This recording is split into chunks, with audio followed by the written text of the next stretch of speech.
And good afternoon, all. And this is Maria from New Life Coach. And today we are talking to Deidre Dattoli. And Deidre, I want to welcome you to these remarkable conversations today. This is a space, a safe space to explore transformative conversations and the journeys that many other remarkable women have embarked, their stories, their courage, their decision to change, and the pursuit of purpose, joy, and vision. And I think for today, what best to discuss so many things with you.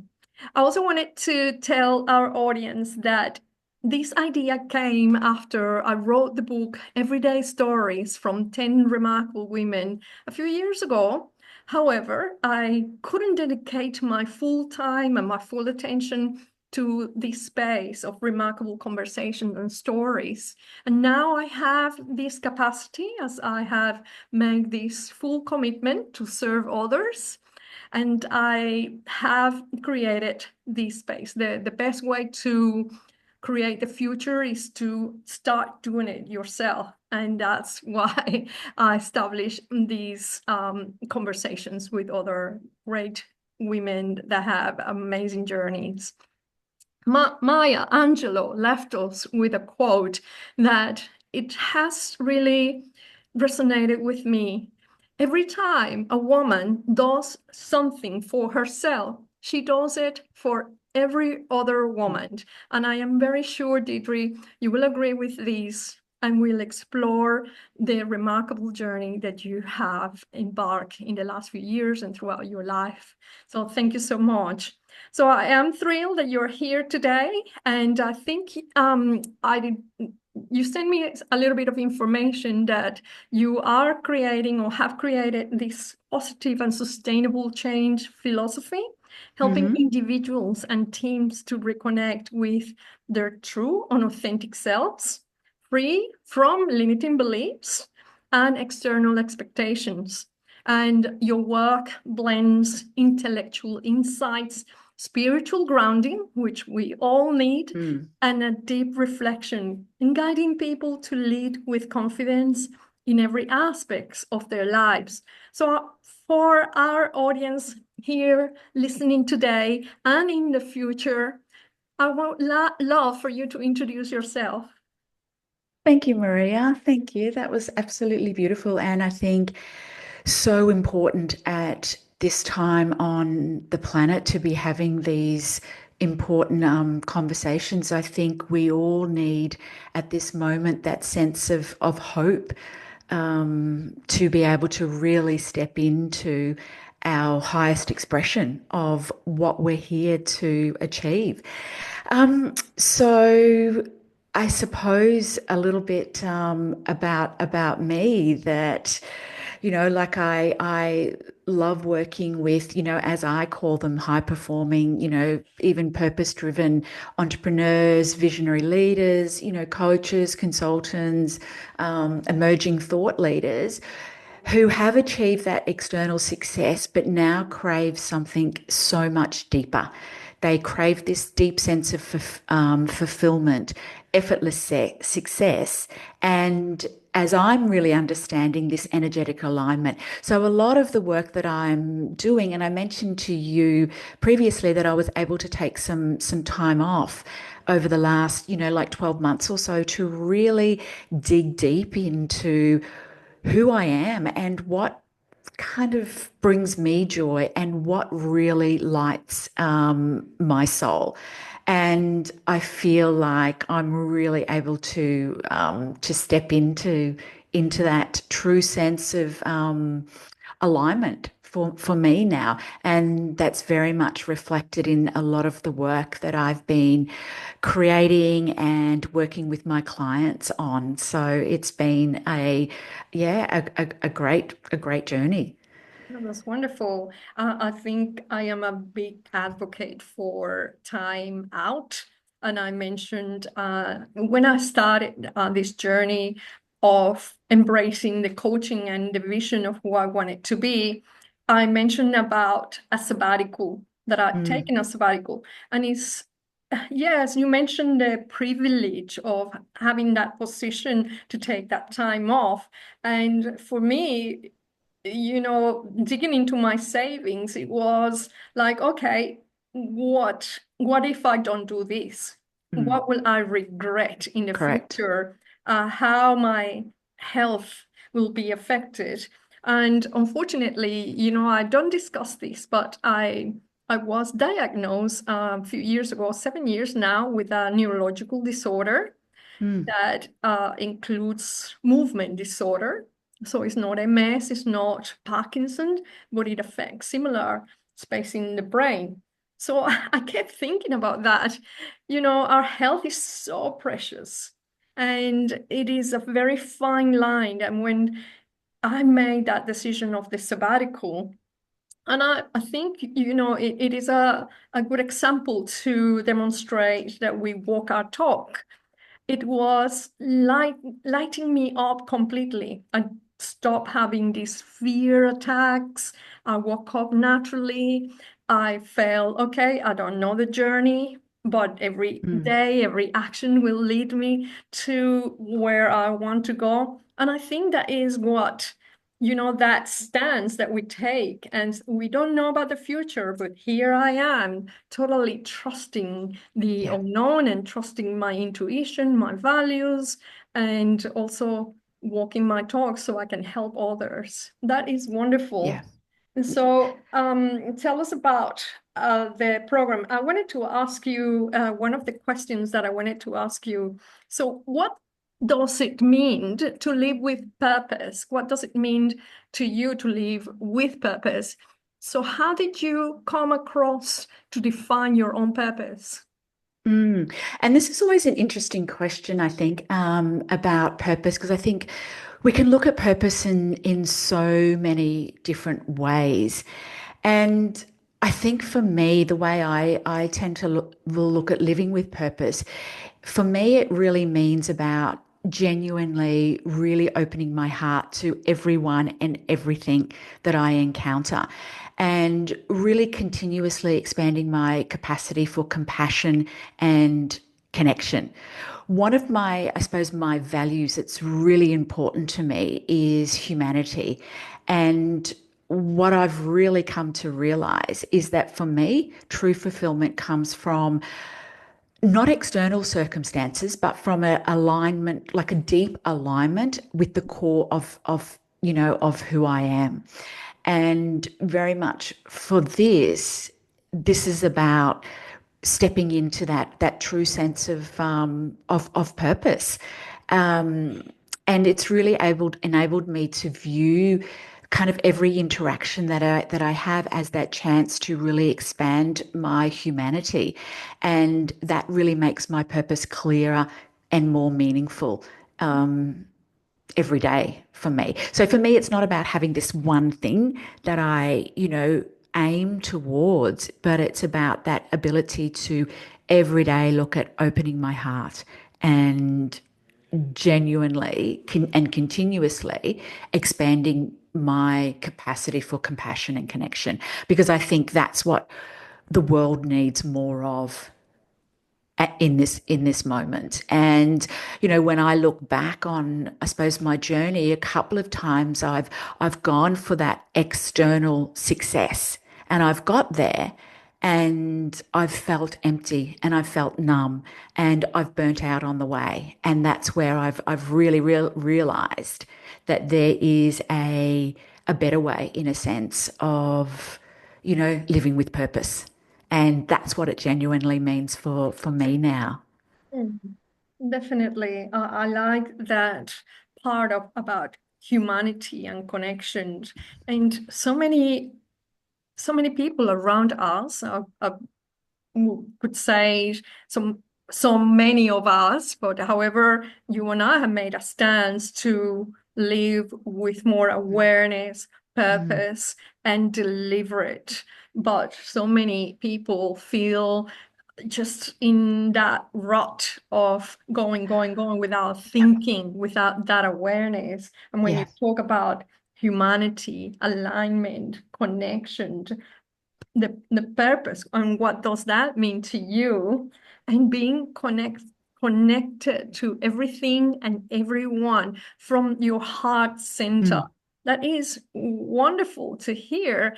And I am so pleased that you are spreading this message more and more within your work, your podcast, and your interactions daily with your clients. So that's wonderful to mm. hear. Yeah, and it's so beautiful. And I've seen the difference that it's made to me when I've been living living with purpose in this way. It, completely changes my sense of wellness. Because really, if we don't have our wellness, then what do we have? We can't achieve the things that we want to achieve, and we can't make the difference that we're here to be able to make. So, I've seen the benefit from my through my own eyes. That's great. I wanted to ask you, what is the role of self-awareness in shaping meaningful and a sustainable vision? Well, I think self-awareness is everything, because if we don't have self-awareness, like you said, that's when we start to live in that rut. And I've been there plenty of times where we're going through the motions, and we're, doing what needs to be done, but we're doing it in a way that has no purpose, has no joy, has no sense of fulfillment.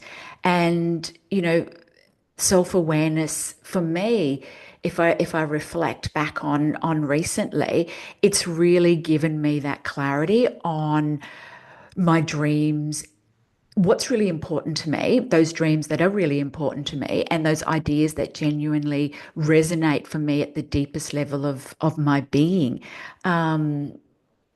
And really being able to dig deeper on those, because I think if we don't take that time to stop, and that was what that time was for me. Like, I've always said we need to slow down to go faster, and intellectually I've known that, but after really going through that time, I've really been able to embody that.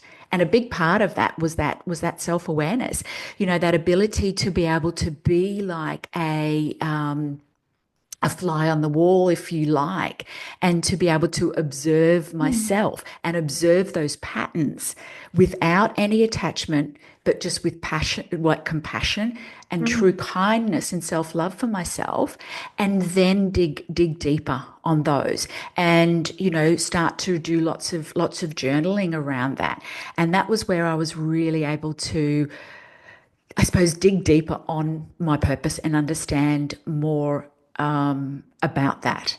And I think, to me, yeah, self-awareness is absolutely key to be able to create transformation or create change. Because without that, then we can't. We just keep living those same, patterns over and over again.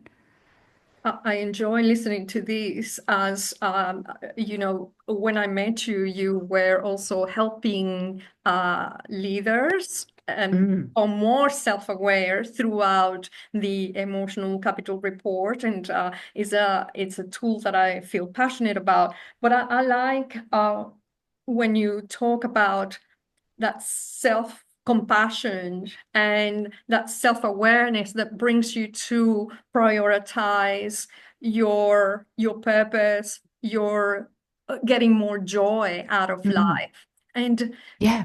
it's we there is not many of us that reach that point that requires a constant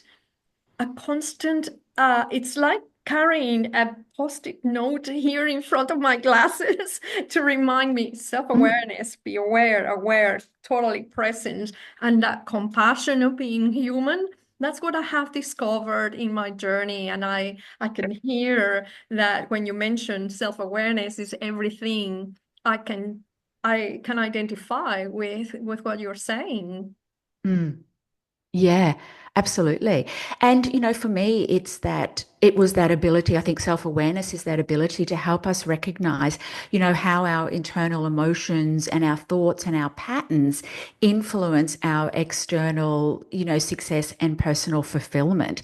So, it's only through taking time to slow down and really go within, because, the way I look at it is that my external is a reflection into what's happening internally. Mhm. So when things aren't working out there, it's like that ability to slow down and go within, and really explore those internal emotions and those thoughts and patterns. But we have to do that with, with that compassion and that self kindness and self love, to yeah, to be kind and gentle, because we are human. Definitely. So It's it's that part of being human. I wanted to ask you, Deidre, how do you help people break free from pre-programmed ideals and step into mm, their true selves? Please mm. share with us. I love this question so much, because, this has been such a journey from, that I've been on, and it's a deep question, and it's a big, big question. Hmm. Um, I love and those big questions. And there's so many different ways that, I suppose, that I could answer this, and we can go. But again, a big part of this is definitely that self-awareness. And if we go back to the, ECR, or the Emotional Capital Report, and what sits right at the top of that is that self-knowing. So it's very much about kind of, knowing ourselves, and knowing, you know what makes us tick, and what lights us up, and what brings us joy, and also what doesn't, what drains us, as well. But I suppose one thing that I've been playing around with, a lot, is looking at situations in my life, and looking at my life through the different planes of consciousness. And once we can start to dig deeper into this is where all of those little breadcrumbs start to, leave clues behind. And again, we have to do this with curiosity, as well. But a lot of times, our true self is, or what I call our true nature, is there, but we've been, programmed with so many expectations, and so many shoulds, and Mm. so everyone else's way of doing things. So, the way I'd like to look at it from is those four planes of consciousness, and it's looking at it from a physical plane. Who am I as a physical being, and then, the mental and emotional level, and delving into that. And then the third plane that I like to look at is our soul level, or our spiritual level. And this is my belief, but my belief is that we have come here with a certain, true nature that we're destined to become, if we're able to step into that highest blueprint of who we are. So, it's that ability to look at life through the lens of our soul. And life is always teaching us new things that we can learn. There's always learnings in everything. And then the other level that I like to look at it is through the energetics. Because everything is energy. So when I start to really work with people to really understand the essence of their true nature and their blueprint, we always work through those four planes of existence, consciousness, whatever you want to call that. And that's, I suppose, where I like to start. But what sits over that is that sense of, self-awareness, self-compassion, self knowing, and then delving into it. So yeah, so there's many, many layers to that, but I think it's really taking the time to dig deeper. When you approach your clients and introduce these four planes of consciousness, do you encounter resistance from them when you introduce it this way, or do they have a pre-knowledge of this? No, you know what, Maria, actually it surprises me because I used to always think, like I would work with a mindset coach and it's like, okay, that was a certain part that I got. But then I always felt that there were pieces of the puzzle missing. And this went on for me when I first learned coaching. This was back in probably, I think it was 2011, 2012, when I Mhm. first did my coaching certification. And so for 10 years, I had kind of been searching for different pieces of the puzzle. And that's what it was like for me. It was like, okay, I've got this piece of the puzzle, but I still feel like there's something missing.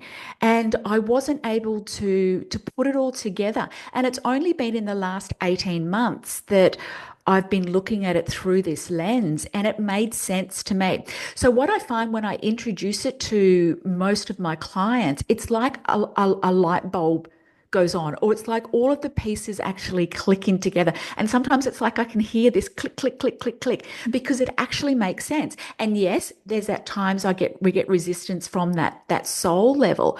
But then when we start to look at it from a practical perspective, they're like, okay, that makes sense. And to give you an example of this, just say, for example, something happens and you're triggered. You might have a reaction to, like, if I use it, for example, to one of my kids, which is an everyday thing that happens. Something happened, and I have a response to that, like an emotional response. Mhm. Now, that's, me, I have to take my 50% of that and I have to work through that and look at, Mhm. well, what is that emotional response? Because I can, react and get emotional, but that doesn't help it. Or I can take a step back. So, what I then do, and I can do this really quite quickly now, is that I process it through those lenses. So, I'll go, okay, what's the facts in this situation? So, what actually happened? Taking all the emotion out of it and just look at the fact. So, it could have been, one of the kids said something to me and I kind of lost my temper, to say. So, the fact is, I XYZ. Mhm. Then the next level is that level of the mental and the emotional. So then I look at, okay, what do I make that mean? Because as we know, we make stories out of situations, or we make them mean a certain thing based on our beliefs, our Mhm. limiting beliefs, and our conditioning. So then I will look at that and look at it from a mental and an emotional perspective. What feelings arose for me? Was it anger? Was it frustration? And look at it through that lens and journal, and then I do some practices around that. Then at the soul level is, what is the gift in this for me? What am I learning, or what do I need to learn? So there's always a gift when we look at that. And then that fourth level from the energetics is, what do I want instead? And I start to put energy into how I would have liked to have responded instead. So that's from a really practical. So when I start working with clients and we start looking at things through those lenses, they're like, okay, because it just makes so much sense. And it's practical as well, that they can then take it away and start working with it straight away. Yes, and it's a constant practice. Absolutely, it is. Constant practice, because we Yeah, get triggered with so many, in so many levels and in so many ways, and sitting with that and observing a reaction and learning from the energetic phase correct. and others, or your emotional, or your even layers of beliefs and values, and even, our ego. Absolutely. Yes. So it kind So, of takes all that away and just gives us a really simple way to look at situations in our life. Indeed, yes, I like that because we use it in my program. For example, I have the first step where we observed and work through our limiting beliefs. So we go through a similar uncovering Yeah. and questioning of that curiosity. What would it serve me, and how does this serve Mhm. me, and who would I be without this thought? Yeah. But I think I could take it even further with your example of this alignment and, at a soul level, what do I need to learn? Correct. And that will create even more impact, I think, in Yeah. our awareness. Yeah, absolutely. And then, from there, that's when we might look at different tools, depending on what limiting beliefs or what conditioning comes up. And then, using tools like our ECR, emotional capital report. Other, might be some tapping, limiting belief, like having to reprogram the neural pathways. So, once we can dig deeper, then we can look at some of those other tools to really support clients to, practice the self-reflection, the mindfulness and that energy alignment, Mm. to support them in terms of understanding their strengths and their gifts. Beautiful. Thank you so much for sharing that. I wanted to ask you a question that revolves around if you could share with us a pivotal moment that has shaped your perspective on leadership and your personal growth. What can you tell us? Yeah. Moment. And I know that you shared with me before I started the recording regarding your past 18 months and making a decision, a personal decision to support the family more. You can even share that if you want, but that pivotal moment that reshape your perspective on leadership. And I wanted to ask you this because I know that you imparted, you trained so many of us in terms of the leadership space and the emotional intelligence. And I wanted to hear your take. Yeah, there's a couple. I think absolutely that pivotal one that we spoke about previously was when, and again, this happened. Maybe I'll go back, and then I'll come forward. But back in when I left my corporate career, it was at a time where I had been with the organization for nearly 15 years, and I had experienced, again, got to that, what I thought was success, and feeling unfulfilled. So, and it was all of that external accolades, got the job, got the everything that I had wanted and worked really hard for over 15 years. And one day I just kind of went, is this it? Like, I was burnt out. I was exhausted. I came home one day from work in really upset because I'd actually had a situation with one of the other leaders. And my son was probably about, I think he was about 5 at the time. And he was like, Mummy, it makes me sad when I see you sad. And that was just, I just said to my husband then, I can't do this anymore. Like, I need to create some change. So that was kind of the first time I went on that real journey of going within and looking at it. And that's when I started studied coaching. I studied meditation.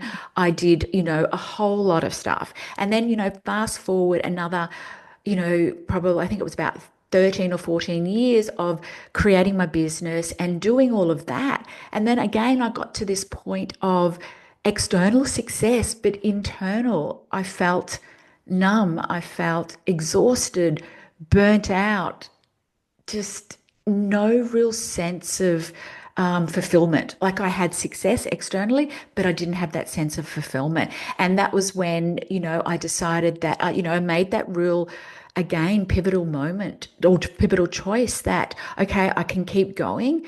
But if I do, 5 years' time, nothing's going to change. And where am I going to be then? Or I can take the time out now to slow down, take some time out and really go deep on who am I? What is it that brings me joy? What is it that I want to contribute to humanity? And the big question for me too was around legacy and around my children. Am I being the role model that I want to be for my kids? To support them to really follow their dreams, to step in and be the best versions of themselves and follow their dreams Mm. in terms of what's right for them, not what society says they should do. So that was that real, and the answers to that, a lot of those questions was, well, no, I'm not being that person who I want to be. Mm. So again, going on that deep journey around looking at, well, who am I really? Void of all of the programming and all of the conditioning, which I thought that I had worked through it previously after leaving corporate, but I did to a certain degree, but there was still a lot of external conditioning from my childhood there around what I should be doing, not what truly lights me up. And that was when I hid a part of me, which was my spiritual side of me, that was very much hidden for a long, long time. That's wonderful. I think I am now in my 60s, so it's been a long, long time since I have children living at home. But for what I hear you saying, your kids, it help you with that pivotal moment of recalibrating quicker because you want to not only serve as the example, the leader in the family, the woman that shows authentically, but also to the legacy. You use that word legacy. And our children helps us. So I think for me, knowing that my children are, over 20 years that they left home so early, and I had to redefine myself. I felt lost for so many years. And that's what I find is so important, this Mm, work, because women can stay in that space of being lost and sorry for themselves for so mm, long. And I say, why wait when you can live life to the fullest now, and by taking action and redefining life is so precious. Don't wait until you are in your 60s, 70s, yeah, or even late 50s. But yeah. I think I love that the pivotal moments is just, being noticing, no, I'm depleted, the external accolades don't serve me, and understanding that you are much more than that, and reconnecting with that spiritual path. That's Mm, a wonderful journey that you've been on. mm. Well, it's honoring my true self, which, and it's, and you probably heard me say this too with coaching, we can only coach to the level that we've evolved ourselves. And I think, that was part of my journey where I was still trying to find all of those missing pieces of the puzzle to come together. And it wasn't until I really owned that part of me that all I feel like all of those pieces of that puzzle have come together. Mhm. So tell me, Deidre, do you still take on board the and approach clients from the point of view of their emotional intelligence and Mm, offering the ECR perspective? Because I find it yes. fascinating, and I find it is such a great tool that it gets underestimated. I would Yeah. love for you to give us your insight on this. Yeah. Well, I think that this is I still absolutely use it because, again, when I was talking about those four planes, that's the emotional plane that is pivotal. And I think that it aligns beautifully with the transformational work and the mentoring work that I do, as well as really supporting people to shift from that burnout or that hustle and really forcing things to happen instead of really stepping into that effortless success and deep alignment and sustained fulfillment. So, I really love that because it's again, it's holding up that mirror to reflect back Mm, into, the inner focus. And we know that when we look at the inner focus, we're looking at mm, the self-knowing. So again, that's about how we help clients to recognize how their internal emotions, thoughts, and patterns influence their external environment and that personal fulfillment. And then we have the self-control, which is a real big part of this mastery, to shift from that stress-driven reaction mm, into being really intentional and mhm, calm in our responses. And then a big one is self-confidence. That's a big part of working with clients, especially if they're, experiencing imposter syndrome, which was a big thing for me that I had to work with, or doubting their own abilities. So really strengthening self-confidence directly addresses this, and it supports them in really stepping into their own power, their visibility, and impact. And it goes on, and then we have, self-reliance. And mm, then the big one is that self-actualization. And this for me was the big one that I really delved into deep when I decided to take that time off. mm, Because it's around, fulfilling our extraordinary potential and, really creating meaningful full lives. And that was where I had to question that. So, yeah, it's a big focus there. So then, you have your I think it's the other focus mm. Yeah, around the outer focus. empathy, Mhm, relationships, straightforwardness, and then the outer, which I think, adaptability and mm, optimism, mm, especially in the time that we're in at the moment, which is, what's happening in the environment.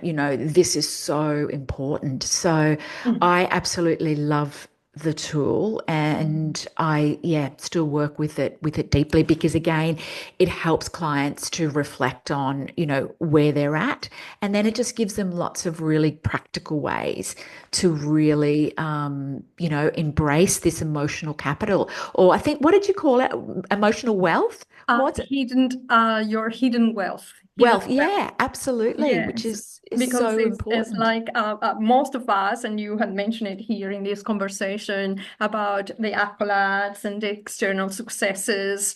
But then, what if we receive an inheritance and that wasn't money or real estate, but our ability to connect deeply with others in our relationship and to moderate our straightforwardness, but also you Mm, use the word legacy. Self-actualization might not be the priority for a lot of people. And in many instances where we had to pay the bills, where we have to mm, survive, where we had to, yeah, get the bigger and better according to our societal expectations. So I feel that our hidden wealth is so crucial. And I've been working more and more with this tool and feel passionate.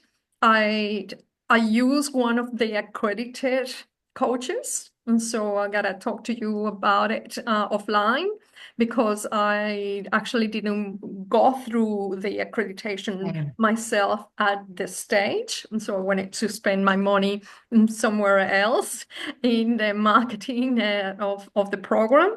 And but that hasn't stopped the great results of seeing these 10 capabilities where leaders get measured upon. But you either, and then people have questioned me, well, I don't want to be a leader, but you either that's lead your life or somebody leads you.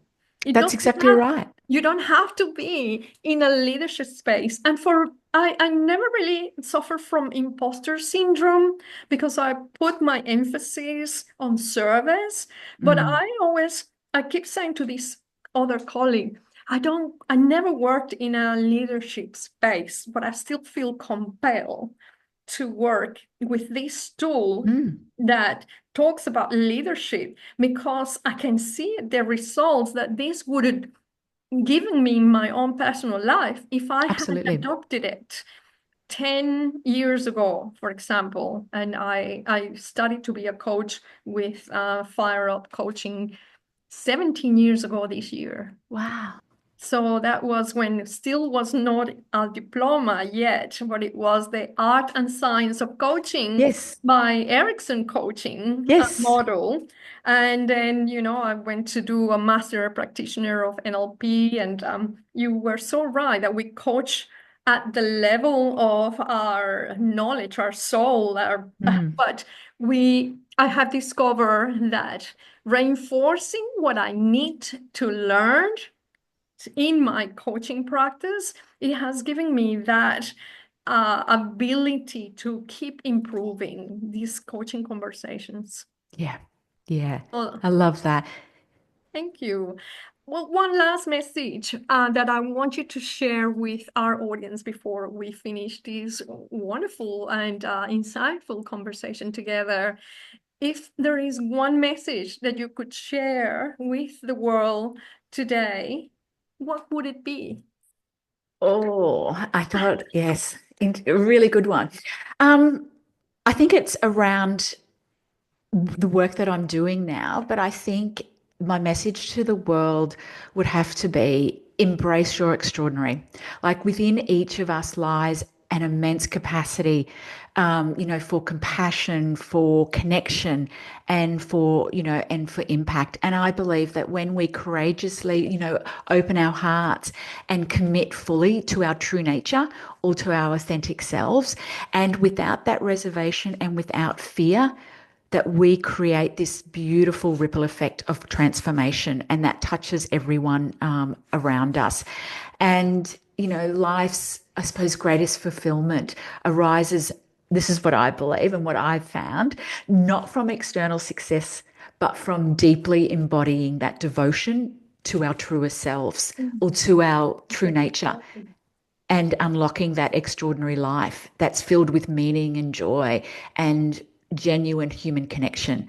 So I Wonderful. think that's definitely what it is, that we all have this extraordinary. Oh, I love that message. I love. So how can people find you, Deidre? Tell us. Um, I'll be able to share your contact details as well. yes, so the best place would be to our website, which is embraceyourextraordinary.co, or our Insta handle is Embrace Your Extraordinary. I still have my own personal Insta, Deidre Dattoli, and also on LinkedIn. I can be found under Deidre Dattoli. Yes, we connected recently after Yes. being known each other for several years. And when I started talking to one of my old neighbors in Hawthorne East, and when he mentioned the previous job and the industry, and I thought, I think you need to be connected to Deidre. And then he said, "Oh yes, I used to work with her," and it was really what a small world. And 3 degrees of separation, right? And so that was It is. remarkable at that time. Deidre, I want to thank you so much for these remarkable conversations, for sharing your true, authentic self with all of us. Sometimes well, not sometimes, but I re-watch these episodes, and there is one thing that came to me. Oh, I should ask this, I should ask that. But in the end, I I believe that I hold the space of presence for you to Mm, evolve and unfold your message as you want it from your soul without me interfering. So I feel that we, both of us, have reached that purpose this afternoon on mm, showing authentically and our work together creating that ripple effect of consciousness, because I created a vision of reaching 1 million women by 2030, which is only Beautiful. in 5 years. And I always say, I won't be able to do it without these ripple effects of consciousness, because every woman or soul that you touch will be joining those ripple effects. I might not be able to measure it, but maybe, who knows, by 2030, something will let me know that we got there. And for Mm. that, I wanted to thank you so much for this wonderful conversation. I will place it in my YouTube channel, even though I have and there is no really enormous gain. I am a small content creator. And by people sharing with their friends and family and, sharing, we get to do greater work and Mm. more insightful conversations. So if you or others enjoy this conversation, please share it, please like it, please comment, and that is what makes us grow. Thank you so much, Deidre. And Thank you, soon Maria. I will be yeah, posting this conversation also